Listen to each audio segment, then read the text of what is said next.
Donc Jean-Jacques Jaïa est, je l'ai dit, à la fois philosophe et psychologue.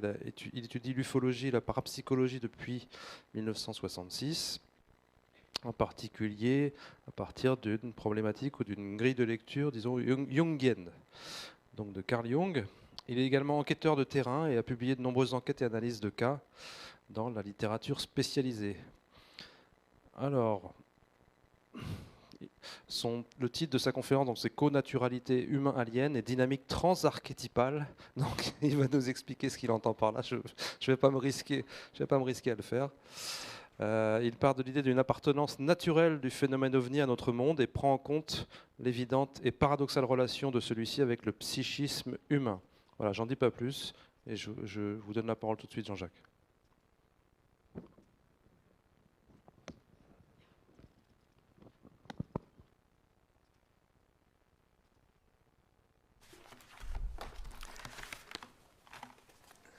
Voilà, bien bonjour. Je vais essayer d'être le plus clair possible, c'est-à-dire d'utiliser des termes simples. C'est pas toujours facile parce qu'il faut quand même essayer de ne pas déformer les notions que l'on utilise en voulant être trop simple. Alors, vous excuserez si parfois c'est un petit peu abstru, comme le titre de la conférence. Bon, en introduction, je voudrais, d'abord, il me semble nécessaire d'apporter quelques précisions relatives à la démarche que j'ai suivie, qui m'amène vers vous. Pour éviter tout malentendu quant à ce que je vais avancer, pour clarifier aussi l'intention de cette démarche et son origine. Ce que je vais vous présenter ce soir, c'est ce que le psychanalyste Guy Rossolato appelle un modèle. Alors il en a une définition que je vais partager qui considère que le modèle en question est un objet de perspective.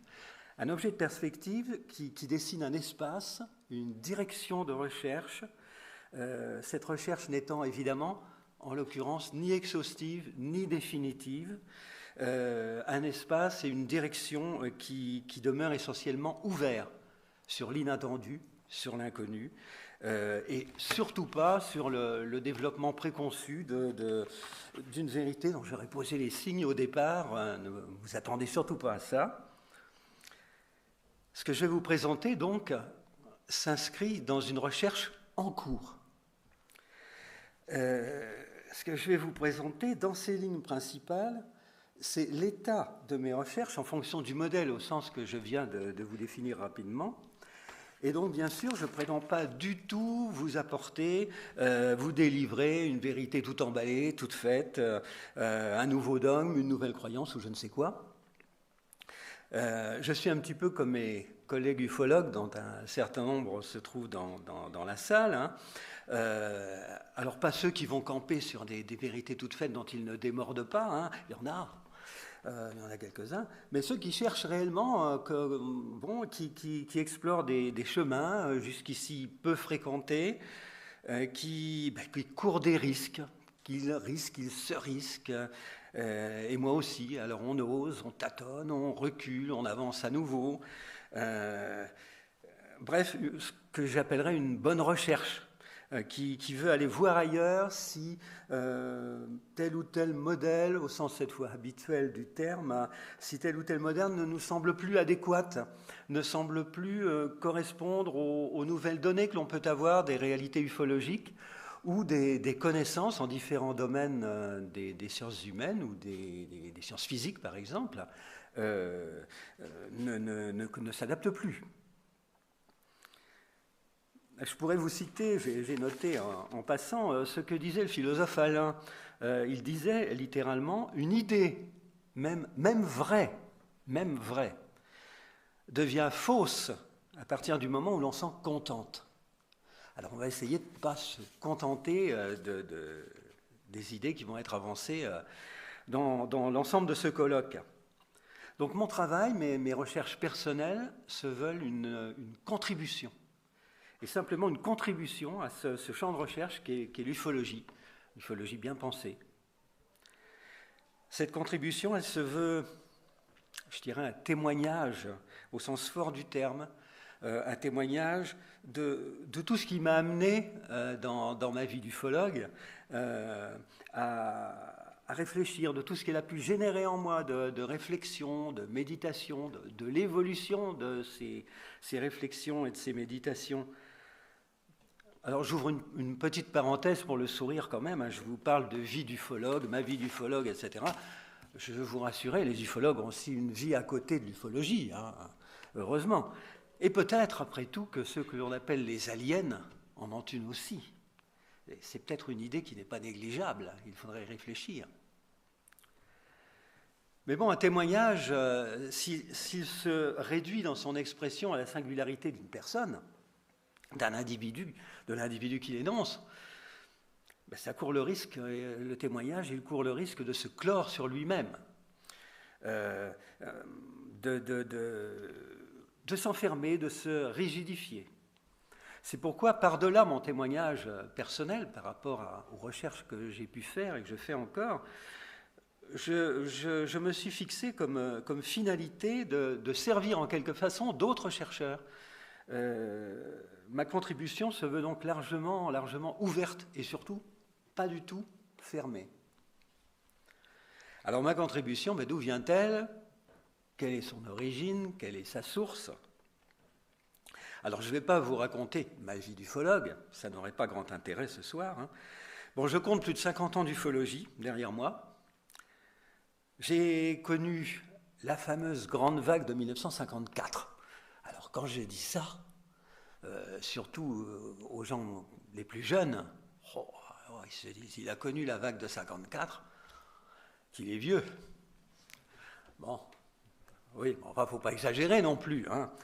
Mais j'en suis, en tous les cas, cette vague, j'en suis resté profondément marqué, profondément curieux, interrogatif de ce qui avait pu se passer. Peut-être aussi que dans ma personnalité, déjà à l'époque, j'étais sensible à ce genre de choses, à ce genre de questions.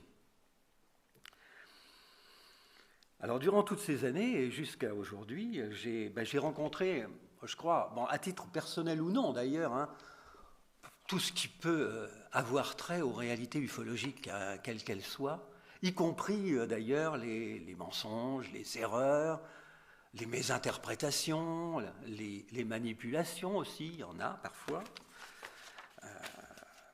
Les multiples enquêtes aussi que j'ai pu effectuer sur le terrain m'ont enseigné en tous les cas une chose certaine, c'est la véracité indiscutable du phénomène OVNI, quelle qu'en soit sa nature.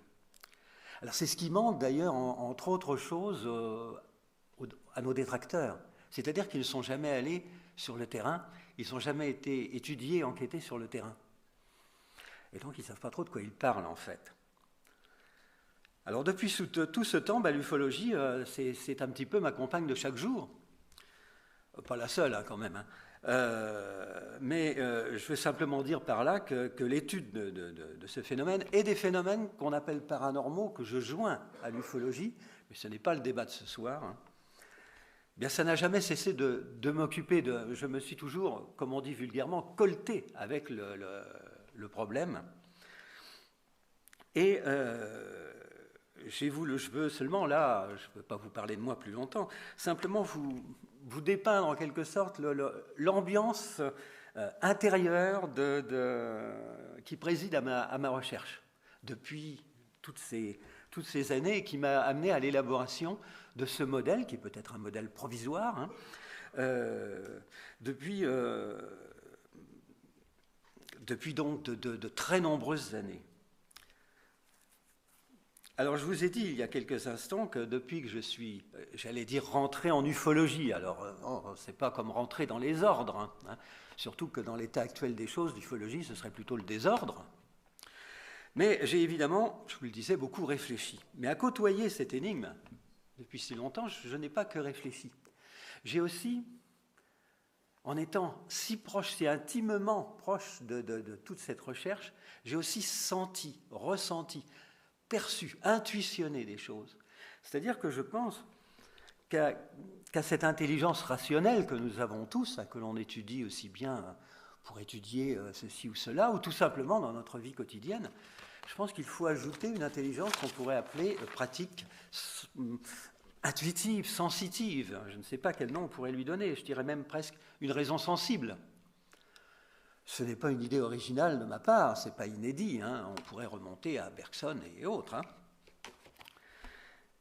Mais conjoindre les deux, conjoindre cette intelligence rationnelle et cette intelligence qu'on va dire intuitive dans une recherche, ça peut amener à la mise en évidence de ce qui n'était pas évident du tout et qui pourtant, quelque part, aurait dû l'être. C'est dégager de l'impensé, c'est révéler d'autres manières de voir, de percevoir le monde et les choses que l'on avait sous les yeux sans le voir parce qu'on n'y pensait pas, parce que l'on avait un autre schéma de vision. C'est ce qui peu ou prou m'a conduit à l'élaboration du modèle en question, dont je vais vous parler maintenant, puisque c'est l'objet de mon propos. Donc, à fréquenter quotidiennement le phénomène OVNI, au travers des témoignages multiples, nombreux, que j'en reçois chaque jour, au travers des études nombreuses qui en sont faites, bonnes ou moins, mais il y en a qui sont excellentes, au travers aussi d'échanges avec les spécialistes, mais également avec les non-spécialistes, qui, eux, ne sont pas immergés, comme nous, dans l'étude du phénomène et qui peuvent avoir, avec un regard extérieur, je les appellerais les ingénus, un regard très ingénu et poser des questions qui peuvent s'avérer extrêmement importantes et lucides. Au travers de mes propres expériences ufologiques également, dont je ne vais pas parler, sauf peut-être ce soir à la table ronde, hein, au travers de mes ressentis, de cette immersion active au sein du phénomène, de la pensée du phénomène, à fréquenter les multiples manifestations qu'on dit paranormales, du paranormal en général, mais j'ai été amené à poser une idée de base qui sous-tend toute mon approche actuelle. Cette idée, la voici. Le phénomène OVNI appartient à notre monde. Il est, tout comme nous, de ce monde et en ce monde. Il ne vient pas comme de l'extérieur s'ajouter à nous. Il en fait partie. Il lui est prédonné en quelque sorte. Il s'inscrit dans la toile de fond du monde qui constitue notre existence. Il en est un élément originel, naturel, mais selon une spécificité qui lui est propre et qui crée l'étrangeté de ses manifestations. Il appartient au tissu même de la vie et du monde dont il participe de la trame. Un tissu homogène, hein, différencié, mais homogène. Il nous est donc co-naturel. Et tout comme nous sommes ici chez nous, il est aussi ici chez lui. Alors en ce sens, évidemment, et je choque souvent un certain nombre de personnes quand je dis cela, le modèle de ce qu'on appelle l'acheté, l'hypothèse extraterrestre, à quelques degrés qu'elle se situe. Bon, il y a le degré taux les boulons, hein, comme on sait, et puis des degrés plus ou moins éthérés. L'hypothèse extraterrestre ne paraît pas valide en fonction de cette idée, en ce qu'elle se construit et se développe, je dirais, sur une confusion, semble-t-il. Elle pense tirer sa validité de l'apparence du phénomène, alors des engins spatiaux, les combinaisons des ufonautes, etc., etc., alors que cette apparence n'est que la forme prise par le phénomène en question en fonction du contexte socio-historique, du contexte socio-culturel, du contexte d'une époque, je dirais, d'une période historique. À la conquête de l'espace propre au XXe siècle, le phénomène est apparu sous la forme d'engins dûment matériels, comme si nos propres perceptions, nos propres conceptions, nos propres fantasmes se trouvaient projetés et mis en forme, informés par le phénomène en question. Donc on y voit effectivement des engins, des soucoupes, des engins qui ont l'air métalliques, solides, etc., etc. Bon, je ne m'étendrai pas sur cet aspect parce que maintenant, il est quand même bien connu, il est souvent admis par un bon nombre d'ufologues. Hein. C'est un aspect que j'avais contribué à développer dans les années 70, 1970, pas 1800. J'ai connu la vague de 54, mais enfin tout de même, hein, avec d'autres chercheurs hein, qui remettaient en question l'hypothèse extraterrestre face à un certain nombre de contradictions ou d'insuffisances apparentes, et pas qu'apparentes. Bon, l'un d'eux, et Philippe Guillemont en a parlé tout à l'heure, donc je ne vais pas m'appesantir sur lui, mais vous le connaissez bien, il s'agit de Jacques Vallée, auquel je dois, et je suis loin d'être le seul, comme vous le savez, je lui dois énormément. Quant à ces premières esquisses de mise en évidence des liens structurels entre certains faits, certains événements, certains personnages du folklore de tous les pays et les réalités phénoménales ovni. Alors Jacques Vallée s'est révélé, il l'est toujours, très dérangeant en fait, et d'ailleurs, si j'en crois encore certaines bases d'attaque très réductrices, toutes récentes, il est toujours très dérangeant. Alors je pourrais citer aussi un ami personnel qui malheureusement nous a quittés depuis longtemps, qui est Pierre Viroudi-Berthaud, avec lequel on avait dans les années 70 commencé à élaborer un modèle. Alors ce modèle, qui était non extraterrestre, il se fondait sur les variations formelles au travers de l'histoire du phénomène.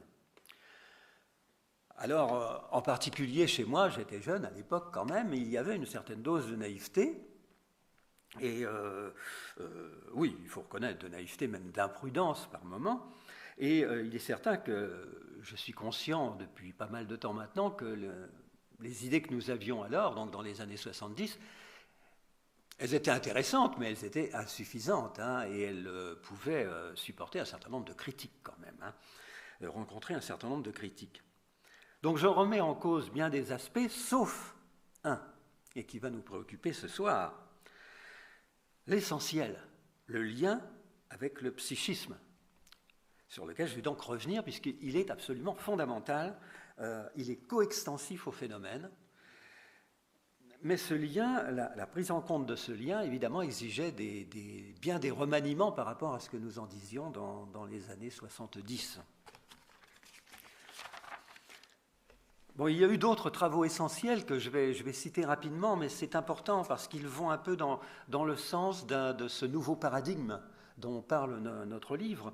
Des travaux essentiels comme ceux de Jean Sider, par exemple, hein, ceux de Fabrice Bonvin, ici présent, quelque part, et puis d'autres, hein, je ne vais pas tous les citer, hein, qui vont dans ce sens-là, malgré leurs différences qui sont riches, au sens d'une tentative de compréhension autre, différente du phénomène, d'un essai de construction bien d'un nouveau paradigme qui permettrait de penser différemment le phénomène, avec d'autres notions, d'autres concepts, et sans doute un autre regard, une autre perspective.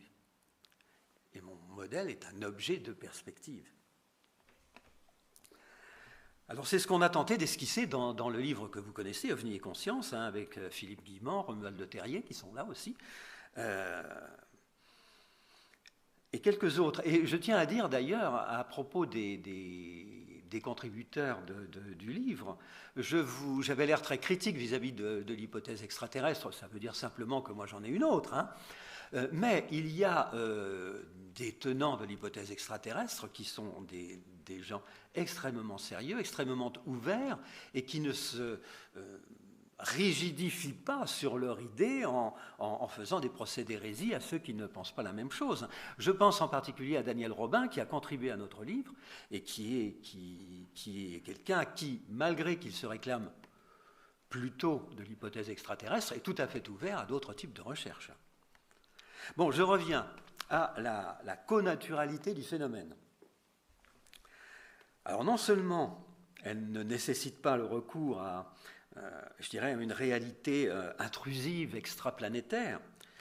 Quand je parle d'extraterrestre, j'entends extraplanétaire, c'est-à-dire des populations qui viendraient d'une autre planète, de quelque système que ce soit. Mais elle exclut cette réalité par définition, comme modèle explicatif et référentiel du phénomène OVNI. En se caractérisant par une fixation théorique, mais aussi affective, mais c'est un autre débat, Je n'aborderai pas ce débat-là aujourd'hui, mais en se caractérisant par sa fixation théorique sur ce modèle, l'acheter à l'hypothèse extraterrestre, comment dirais-je, à créer un aveuglement tel que certaines questions qui me paraissent essentielles n'ont pas pu être posées ni même pensées, tout simplement parce que le regard qui était porté sur le phénomène était différent, et donc a créé de l'impensé. Elle relève d'une perception, d'une vision autre, et je dirais que cette vision, elle est endogène, alors que la vision des tenants de l'hypothèse extraterrestre est plutôt exogène, au sens très large du terme, hein. En sachant que tout de même, non, je vous le dirai tout à l'heure, je ne vais pas tout brouiller, mais ça va peut-être vous paraître surprenant, mais je vais vous parler peinture, juste un court instant. Je vais vous parler de Paul Klee, le peintre que vous connaissez, qui méditait sur le statut de l'image et de l'image créatrice. Alors, il utilisait des notions, évidemment, pas du tout dans l'optique ufologique, ça va de soi, hein, mais qui, me semble-t-il, pourrait tout à fait coller à notre approche. Il parlait d'air endotopique, c'est-à-dire tout ce qui est au-dedans, et d'air exotopique, tout ce qui est au-dehors. Ben, selon moi, le phénomène relèverait d'une aire endotopique, qui est l'impensé de la perception que nous avons de celui-ci. Si vous voulez, pour moi, le problème central du phénomène OVNI, l'énorme difficulté à laquelle nous sommes confrontés relativement à celui-ci, c'est le suivant. Et c'est vraiment, pour moi, le gros problème avec lequel je me débat depuis plusieurs dizaines d'années. Ça me paraît être le problème central. Le phénomène est indiscutablement matériel, au moins transitoirement. Il laisse des traces. Il peut blesser. Il a, dans certains cas de rencontres rapprochées ou très rapprochées, montré sa tactibilité. On peut le toucher, et ça, c'est solide, etc. Mais en même temps, il présente une composante psychique très troublante, que Jacques Vallée avait remarqué depuis longtemps d'ailleurs, hein, entre autres. Le phénomène est étroitement lié à notre psychisme. C'est tout ce qui ressort des études et des enquêtes que l'on peut faire depuis de très nombreuses années. Notre psychisme, il semble parfaitement bien le connaître, le cerner. Non seulement il entre en interaction avec le psychisme du ou des témoins, alors on parle parfois de télépathie, mais ça va plus loin. Manifestement, il peut connaître leurs pensées, leurs intentions, leurs images, leurs désirs. Et il traduit celui-ci en quelque façon. Il nous est apparu, en étudiant les récits des témoins, que ceux-ci ne voient pas, Philippe le disait tout à l'heure aussi, les témoins ne voient pas un ovni par hasard. C'est parce que le monsieur sort son chien pour qu'il aille faire pipi, le chien, pas le monsieur, ou bien que la personne rentre chez elle en voiture, c'est parce que ces personnes sont là que le phénomène se manifeste. Ça fait plus de doute pour nous.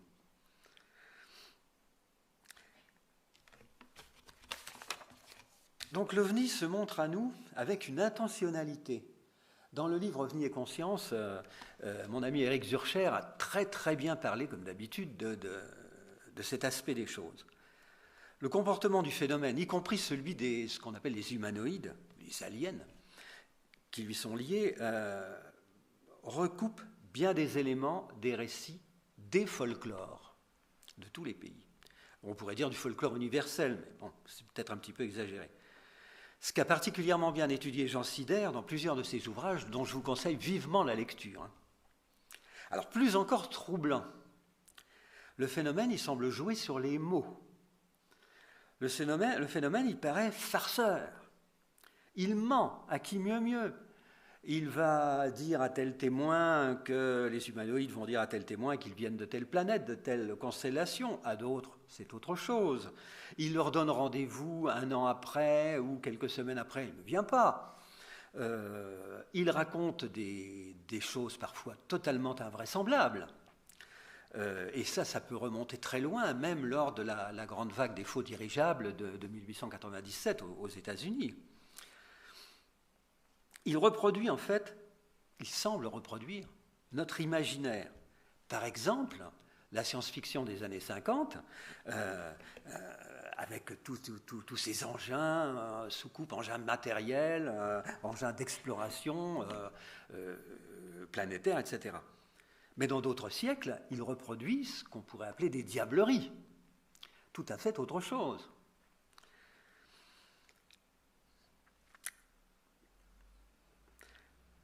Notre imaginaire, je dirais, avec ses fantasmes personnels, mais aussi collectifs.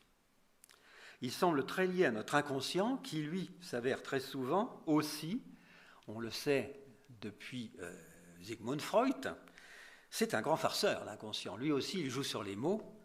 Jung disait, c'est un filou, c'est un farceur, l'inconscient. Et c'est ici que les choses se compliquent. Comment un phénomène peut-il être à la fois matériel et psychique? Et c'est cette question qui, à mon avis, est vraiment au centre du débat, au centre de la problématique OVNI. Alors la question, vous allez vous dire, il n'y est pas encore arrivé, mais il va nous en parler, forcément. La question n'avait pas échappé à quelqu'un né en Suisse, qui était Carl Gustav Jung, le grand psychoanalyste. Avec plusieurs dizaines d'années d'avance, lui, il avait saisi le lien entre matière et psychisme. Pas seulement d'ailleurs dans le domaine de l'ufologie, mais plus généralement dans le domaine de ce que l'on appelle les synchronicités. Et l'une de ses principales disciples, Marie-Louise von Franz, a étudié, non pas sur le plan ufologique, mais sur un plan plus général des synchronicités. Elle a fait des études d'un intérêt et d'une profondeur absolument considérable.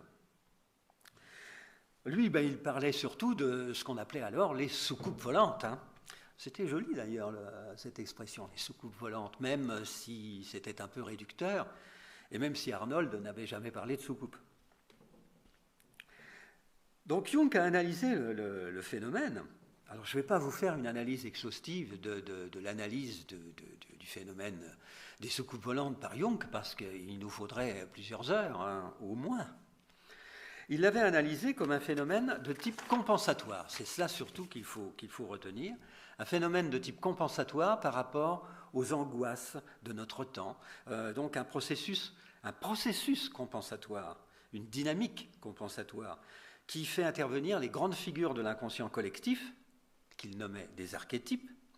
Alors particulièrement dans son livre « Un mythe moderne », la figure tout en rondeur du mandala, la figure du sauveur, par exemple. Je vais juste vous citer un très court extrait d'un mythe moderne, en sachant qu'il s'est exprimé, contrairement à ce que l'on pense parfois, il s'est exprimé aussi ailleurs sur le sujet, en particulier dans sa correspondance.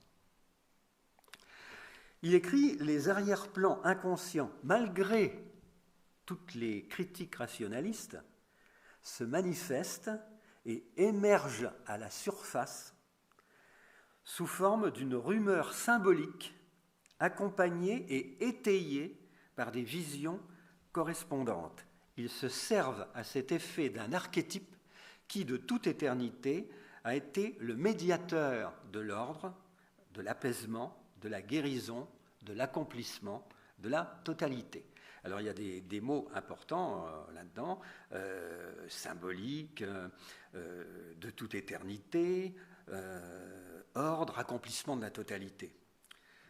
Mais alors il faut que l'on ne s'y trompe pas. Si Jung y voit une expérience psychologique, c'est ce qu'il dit. Il est très clair, y compris dans sa correspondance, où il est encore plus clair, je pense, que dans un mythe moderne, sur la possibilité que le phénomène a aussi une composante matérielle. Il utilise même, d'ailleurs, une notion qui est celle de la transgressivité. La transgressivité, dit-il, c'est la capacité qu'a un archétype de se manifester dans la matière. Alors voilà qui est intéressant. On se trouve donc devant un problème énorme qui est le suivant. un phénomène intelligent, intentionnel, peut-être farceur, enfin tout au moins dans la perception que nous en avons, qui joue sur les mots. Tout comme les divers les petits lutins de nos folklores, hein, qui font des farces. Tout comme bien des poltergeists, hein, ou d'autres phénomènes dits de hantise. On a l'impression parfois que ça s'amuse, même si c'est un peu grinçant souvent. Tout comme notre inconscient. Ce phénomène se manifeste donc matériellement à nous. Et simultanément, il émane de notre inconscient, ou plus exactement de l'inconscient collectif, pour Jung, via des formations archétypales. Les formations archétypales, c'est ce grand réseau architectural de l'inconscient collectif, on pourrait l'appeler comme ça. Jung y voyait un phénomène synchronistique, c'est-à-dire une manifestation acausale de deux événements liés par le sens. Ou pour parler comme Christine Hardy, dont je vous conseille aussi vivement la lecture sur tous ses derniers ouvrages, La prédiction de Jung, etc. Christine Hardy dit qu'il y a imprégnation par les champs sémantiques, et non pas du tout une causalité d'ordre directement physique et matériel, causal, disons. Mais alors, évidemment, à s'en tenir à l'analyse qui est par ailleurs si riche de Jung, hein, si profonde, je dirais même si prémonitoire, quand on le relit maintenant au regard des recherches qui sont faites actuellement en ufologie et en parapsychologie, on se dit c'était vraiment d'une lucidité tout à fait extraordinaire. Mais il est certain quand même que si on s'en tient à l'analyse de Jung, on fait tout de même pencher la balance du côté, je dirais, versant psychique, même s'il reconnaît la matérialité. Or, le versant matérialité du phénomène, il est justement trop prégnant, trop pesant. Et quand je dis trop pesant, quelquefois c'est vraiment le cas. Enfoncer les ballastes d'une voie ferrée, Carouble en septembre 54, encore 54, bon, c'est d'un certain poids quand même. Hein. Il est trop riche pour que l'on s'en défasse aussi aisément en disant, ben voilà, les archétypes, ils se manifestent dans la matière. D'accord, mais bon, c'est peut-être un petit peu court. Il y a des traces au sol, il y a des brûlures, il y a des irradiations, il y a du poids, il y a de la solidité, il y a des odeurs, il y a des sons. Alors ça me fait penser, cette histoire de son, à quelque chose qui me trouble depuis très longtemps, sur lequel je n'ai pas encore pris le temps de me pencher tellement, mais il le faudrait. C'est les témoignages. Souvent les phénomènes ovnis ne font pas de bruit, ils sont silencieux, mais pas toujours. Et j'ai remarqué que souvent, et dans bien des pays distincts, les témoins disent « ça faisait le bruit d'un essaim d'abeilles ». Alors je vous avoue que ça me trouble beaucoup. Ça m'interroge énormément et j'ai l'intuition qu'il y a là quelque chose d'important sur le plan symbolique, au moins. Enfin, toutes ces caractéristiques, à mon avis, elles sont trop physiques, en quelque sorte, trop matérielles, elles correspondent trop à du matériel à l'état brut.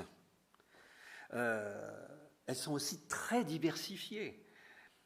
Donc, tout en conservant la valeur qui est immense du schéma jungien, il me semble qu'il faut aller encore plus loin dans l'analyse et considérer toute l'étendue de la composante matérielle. Ce que n'a pas fait Jung, parce que, l'époque ne s'y prêtait pas sans doute, et puis, j'ai envie de dire, c'était pas son boulot, quoi. Bon.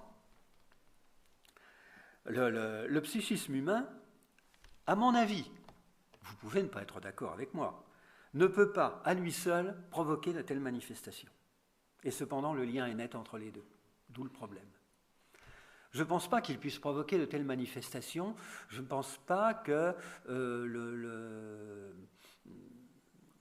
qu'un archétype, que le psychisme humain puisse provoquer des choses aussi importantes, aussi lourdes, aussi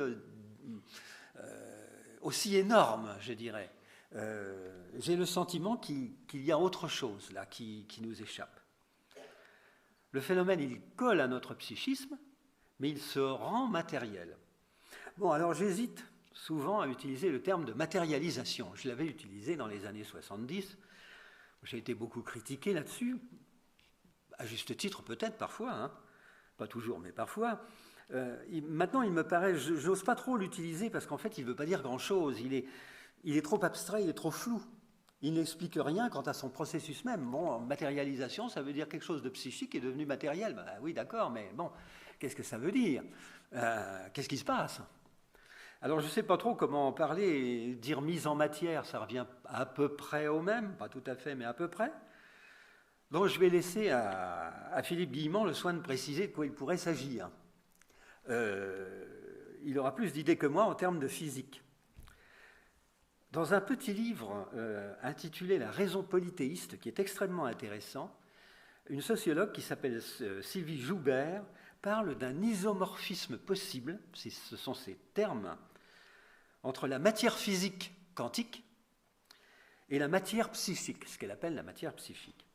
Et elle avance l'idée d'une convergence, dit-elle, possible de la physique quantique et de la psychanalyse. Alors la physique, je la laisse à Philippe Guillemant, ce n'est pas mon domaine, la psychanalyse beaucoup plus. En fait, le phénomène est d'une inouïe proximité avec nous, avec notre psychisme. Il est, je l'écrivais dans OVNI et conscience, je disais, il est humain trop humain. Mais justement, à être trop humain, il ne peut pas l'être entièrement. Il y a autre chose.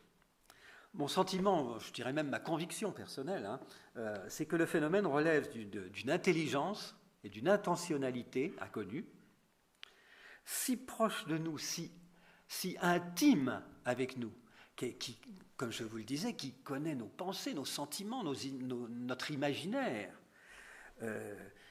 qu'elle pourrait bien s'avérer être en symbiose avec nous. Et j'utilise le terme au sens fort du terme.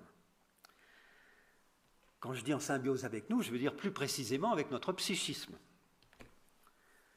Pour notre inconscient, il ne se réduit pas à notre inconscient personnel. C'est la grande leçon de Jung. L'inconscient, qu'est-ce que ça veut dire? C'est ce qui n'est pas conscient, c'est tout. L'inconscient, il n'est inconscient que pour nous, à notre état de veille. Et encore, pas toujours. D'autres états de conscience sont détectables, on le sait. On a eu de même la conscience onirique quand on rêve, mais on connaît les EMC, les états modifiés de conscience, on a eu tous les travaux de Stanislav Grof et d'autres sur les états transpersonnels. Bon, l'idée que j'avance, c'est que ces états modifiés de conscience, nous mettent en relation avec une forme de vie avec laquelle nous serions en symbiose et qui réagit à nous. Alors peut-être par intérêt propre, peut-être pour d'autres raisons, au singulier ou au pluriel. Il réagit à ce que nous faisons, à ce que nous vivons, à ce que nous pensons, à ce que nous pratiquons, à ce que nous imaginons. Parce que cette forme de vie, puisque nous sommes en symbiose avec elle, elle a besoin de nous. Et sans doute que nous avons peut-être besoin d'elle aussi. Mais ça, ce serait l'objet d'un autre débat. C'est à l'étude. L'idée, donc, c'est celle d'une unité organique dans laquelle nous vivrions en symbiose avec une partie que je vais qualifier d'alien, parce qu'il faut trouver un mot, pour simplifier. Mais alors en sachant que, dans mon esprit, alien, ça veut dire l'autre, mais c'est l'autre au sein du même, puisqu'il y a connaturalité. Alors les choses vont devenir un petit peu plus compliquées. Accrochez-vous bien. Si nous sommes en symbiose avec, je vais dire, un monde alien, ou un pôle alien du symbiose, nous serions l'autre de la symbiose, nous serions l'autre pôle. Il y a forcément des points de contact, un ou plusieurs, ou multiples, des des nœuds de passage, de communication, qui serait forcément un seuil de conscience non ordinaire, parce que si c'était notre conscience, on le saurait. Et la manifestation alien s'effectuerait par ce que l'on pourrait appeler une transfusion formelle via les structures archétypales. Mais c'est un processus quasiment organique, et on peut se demander s'il ne présuppose pas encore autre chose, encore plus fascinant que la nature même de la symbiose, ou plus exactement, qui amène à se pencher sur la nature, l'être même de la symbiose. Est-ce que ce qui constitue en son essence la symbiose, ou je dirais le symbiote, est-ce que ce ne serait pas en son essence même, justement, est-ce que ce ne serait pas d'ordre psychique? Je vais préciser que l'ensemble du phénomène, on va l'appeler, ce phénomène, ontosymbiotique. C'est-à-dire que cette matière psychique est elle-même substantiellement la nature de notre psychisme. La nature propre, l'essence même du symbiote, ou plus exactement, la nature propre, l'essence même du phénomène alien, est-ce qu'elle ne participerait pas, dans son essence même, de notre psychisme lui-même? Ce qui, évidemment, permettrait de comprendre pourquoi nous sommes si proches d'eux et eux si proches de nous. Est-ce que la matière, entre guillemets, de notre psychisme, sa nature, est-ce qu'elle ne serait pas l'être même du monde alien? Ce qui expliquerait, évidemment, que celui-ci peut traduire du psychique en matière. Il y aurait alors, on pourrait dire, endosmose. La communauté originelle humain-alien serait une endosmose. Et alors on pourrait très bien, en ce sens, envisager, et là je sais que je vais sans doute faire plaisir à Fabrice Bonvin, on pourrait très bien envisager des structures morpho-immunologiques. J'emprunte le terme, il n'est pas de moi, j'emprunte le terme à Peter Sloterdijk, le philosophe, qui l'utilise évidemment dans un tout autre contexte, à propos de bulles et de sphères.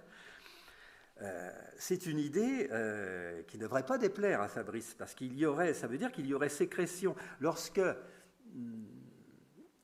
nous générons des problèmes, des difficultés, nous les connaissons, en termes d'écologie en particulier, mais pas seulement, aussi tout simplement l'angoisse des populations par rapport aux problèmes socio-économiques et autres.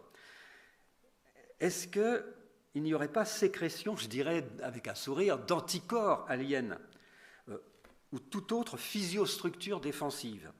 Ces anticorps seraient la manifestation alien elle-même qui travaillerait selon une spécificité propre restant à déterminer, et qui serait l'objet de ce qu'on pourrait appeler une transphysiologie à dynamique archétypale. Oui, mais bon, on essaye de traduire comme on peut en mots. L'équilibre menacé du pôle symbiotique alien entraînerait des réactions, entre guillemets, immunologiques transarchétypales, c'est-à-dire par le biais des structures archétypales, par ce qu'on pourrait appeler, ça va vous faire sourire aussi, une biopsychophysiologie compensatoire, dont la figuration psychanalytique jungienne serait l'apotropéisme, c'est-à-dire un processus, en quelque sorte, d'exorcisation symbolique. Il y a un problème, on cherche à l'exorciser, et puis à le surmonter, et puis à s'en débarrasser. Déjà dans les années 70, Pierre Viroudi-Berthaud avait fait une étude statistique qui avait été beaucoup critiquée, mais à mon avis, l'idée de base était quand même très intéressante, où il cherchait à montrer une corrélation entre l'angoisse des populations et les vagues d'ovnis. Bon, je ne suis pas statisticien, je ne sais pas trop ce que valait son étude statistique, mais l'idée était quand même fort intéressante et pourrait rejoindre ce que je vous dis aujourd'hui.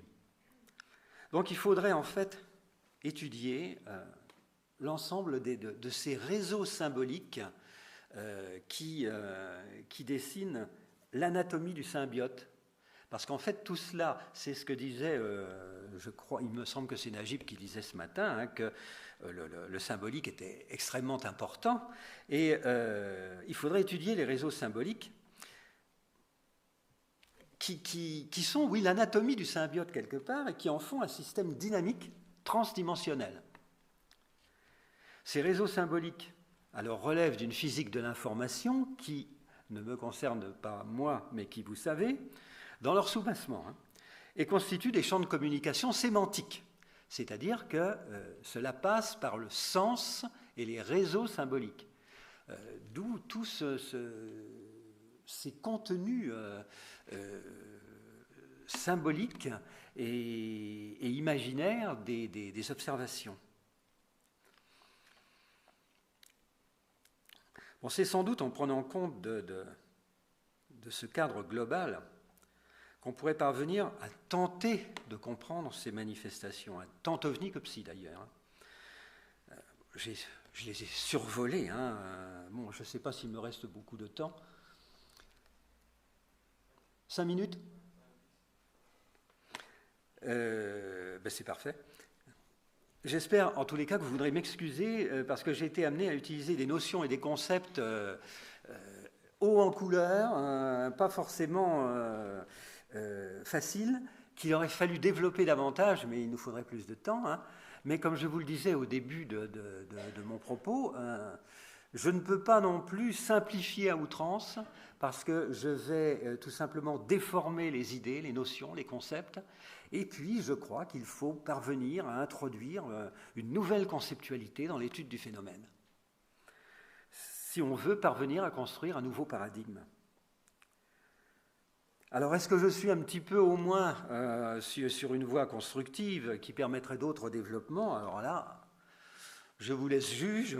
Bon, seul l'avenir nous le dira, sinon on changera de modèle. Hein. Mais si ce n'est pas le cas, et je terminerai là-dessus, je vais me consoler. Je vais me consoler avec une phrase, une remarque que j'emprunte à Pétrarque. Pétrarque, il disait, s'il ne m'est point échu de percer les secrets naturels, au moins je me satisferais de vous connaître et de me connaître. Si vous avez quelques questions, s'il nous reste un petit peu de temps, il y aurait beaucoup d'autres remarques à faire, mais on en parlera peut-être à la table ronde de ce soir. Je n'ai pas du tout parlé des phénomènes de mimétisme qui sont extrêmement importants dans l'étude du phénomène ovni. Et lorsque j'entendais tout à l'heure Myriam qui nous parlait des cas d'abduction, d'enlèvement, je me disais, mais c'était une idée comme ça, après tout, et si le phénomène s'amusait à mimer ce que nous faisons aux animaux en laboratoire, peut-être pour nous faire prendre conscience de ce qui se passe. Voilà, je vous remercie.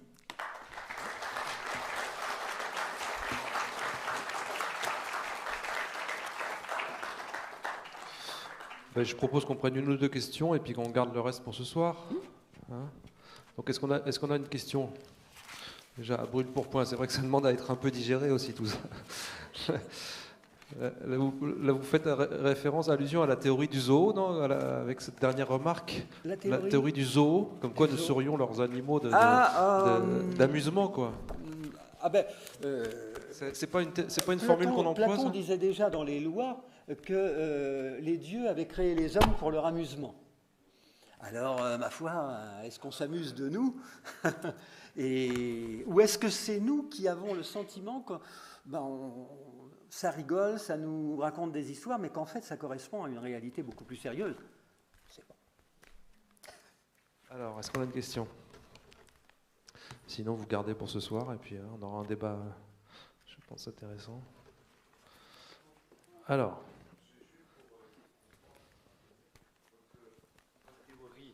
C'est de dire qu'on est créé par les aliens. Qu'on a été créé par les aliens et qu'on est donc en symbiose avec eux parce qu'on est... Non, je pense que, à tort ou à raison, je pense que le phénomène est vraiment connaturel avec nous, qu'il appartient vraiment à notre monde, qu'il fait partie de sa trame, comme le vent ou les cours d'eau, hein, mais qu'il a une réalité qui nous échappe, parce que bon, il nous faut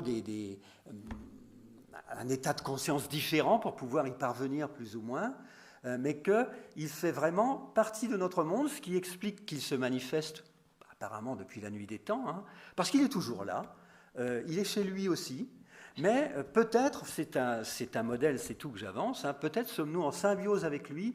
Si j'ai avancé ce modèle, cette idée, c'est parce que je cherche à résoudre la grosse difficulté, comment il peut être à la fois matériel et être aussi proche de nos pensées, de notre esprit. Tout est là. Merci.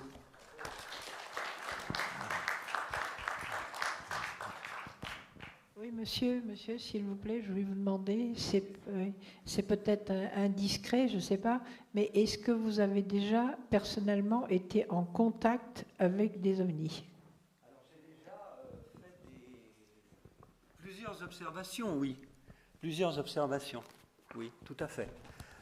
Qui ont évidemment contribué non seulement à asseoir ma conviction de la réalité de la chose, mais aussi à réfléchir là-dessus, y compris sur les modalités de la relation. Des rencontres, ce qu'on pourrait appeler des rencontres très rapprochées, non, ou alors je n'en suis pas conscient. Ce qui n'est pas impossible non plus.